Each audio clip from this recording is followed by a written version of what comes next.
بولے یہ طریقہ مصطفیٰ کی شریعت کے مطابق ہے کہ نہیں ہے؟ ہمارا نکاح کرنا کس کی سنت ہے؟ مصطفیٰ کی سنت ہے، آمینہ کے لال کی سنت ہے، نبیوں کے امام کی سنت ہے۔ اگر سنت نہ ہوتی تو بھارت نہیں بلکہ پوری دنیا کے اندر کوئی باپ ایسا نہ ہوتا جو اپنی بیٹی کو دلہن بنا کر کے خود رخصت کر دیا کرتا۔ اگر سنت نہ ہوتی تو کوئی بھائی ایسا نہ ہوتا جو اپنی بہن کو خود دلہن بنا کر کے اپنے ہاتھوں سے رخصت کر دیا ہوتا۔ اگر سنت نہ ہوتی تو بھارت کے اندر نہیں پوری دنیا کے اندر کوئی چاچا ایسا نہ ہوتا جو اپنی بھتیجی کو دلہن بنا کر کے رخصت کر دیا ہوتا۔ بہن کی محبت تو وہ ہوتی ہے، بھائی کی محبت تو وہ ہوتی ہے، باپ کی محبت تو وہ ہوتی ہے، چاچا کی محبت تو وہ ہوتی ہے۔ اگر بہن کو زندگی کی اندر کوئی غلط نگاہ سے دیکھ لے اور بھائی کو خبر ہو جائے کہ تیری بہن کو فلاں نے گھور کر دیکھا ہے، غلط نگاہ سے دیکھا ہے، تو بھائی کا دل کرتا ہے جس آنکھ سے دیکھا ہے وہ آنکھ نکال دی جائے، جس ہاتھ چلایا ہے وہ ہاتھ توڑ دیا جائے، جس قدم سے آگے بڑھا ہے اس قدم کو کاٹ دیا جائے۔ لیکن عجیب مرحلہ ہے، بھائی بھی موجود ہے، چاچا بھی موجود ہے، باپ بھی موجود ہے، ماں بھی موجود ہے۔ جس ماں نے 18 سال تک، جس ماں نے 17 سال تک، جس ماں نے 20 سال تک اپنی بیٹی کو پروان چڑھایا، آج وہی ماں رخصت کرتی نظر آتی ہے۔ جس بھائی نے اپنی بہن کو 16 سال تک پروان چڑھایا، آج وہی بھائی رخصت کرتا نظر آتا ہے۔ جس باپ نے 20 سال تک اپنی بیٹی کو پالا، آج وہی باپ رخصت کرتا نظر آتا ہے۔ بہن اگر جوان ہو بھائی سے کہتی ہے بھائی اگر باہر جاتا ہے میرے لیے سامان لے کر کے آنا ہے، بھائی کہتا ہے اے میری بہن کچھ آئے یا نہ آئے لیکن تیرے لیے سامان ضرور آئے گا۔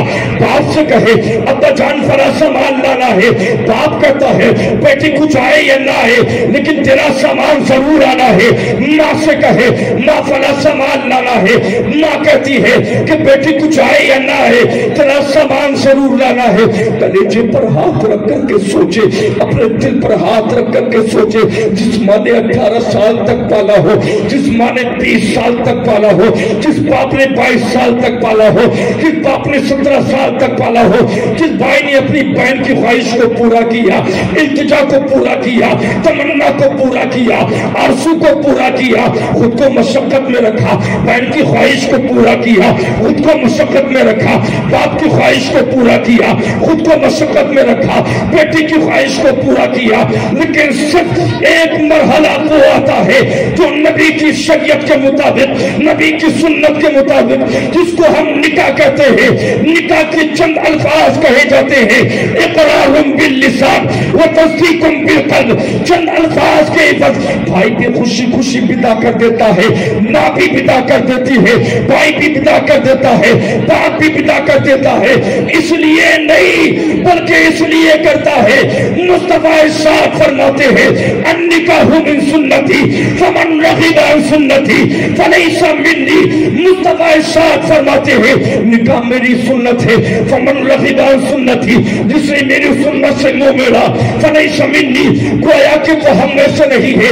اس لیے بدا کرتا ہے کہ نکاح کرنا دنیا دار کا طریقہ نہیں، نکاح کرنا تو مدینے کے تاجدار کا طریقہ ہے۔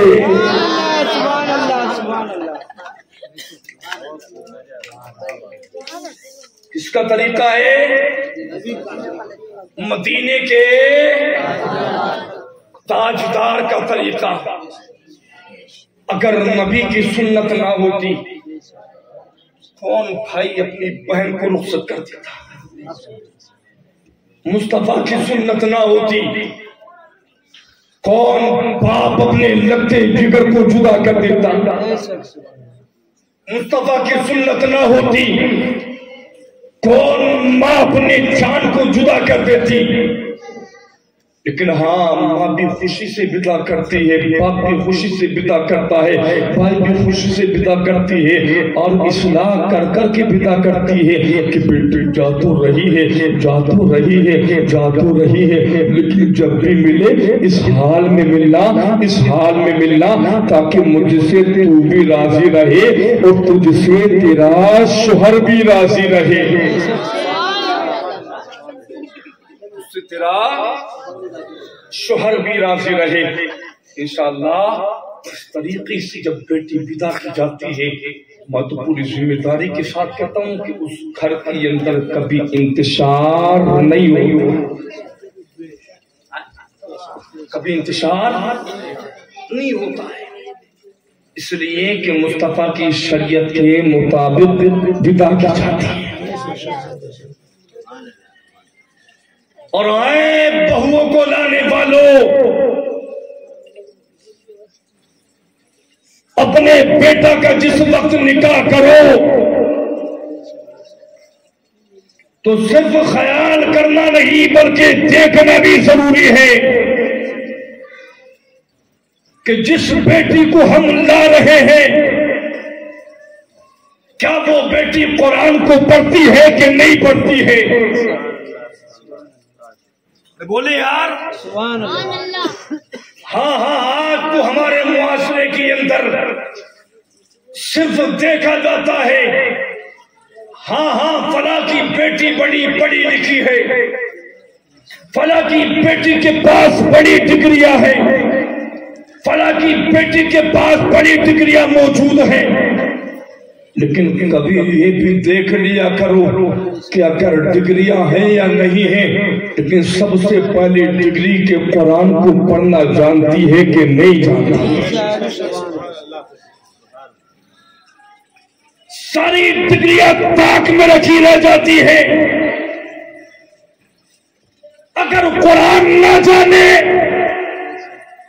قرآن کو نہ پڑھے تو کیا ان ڈگریوں کو پڑھنے کے بعد کوئی فائدہ حاصل ہو سکتا ہے؟ ارے بولے ہو سکتا ہے؟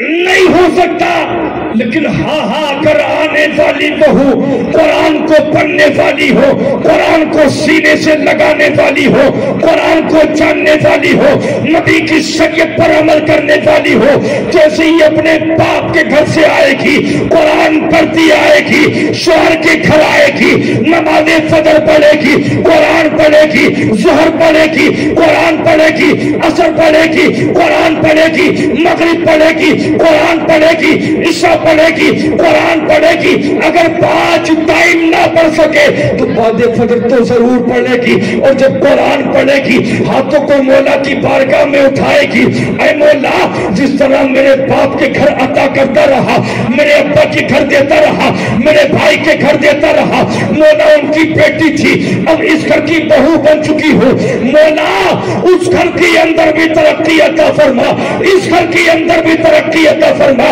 اللہ کی عزت کی قسم آنے والی بہو دعا کرے گی اللہ تیرا بیڑا پار فرما دے گا۔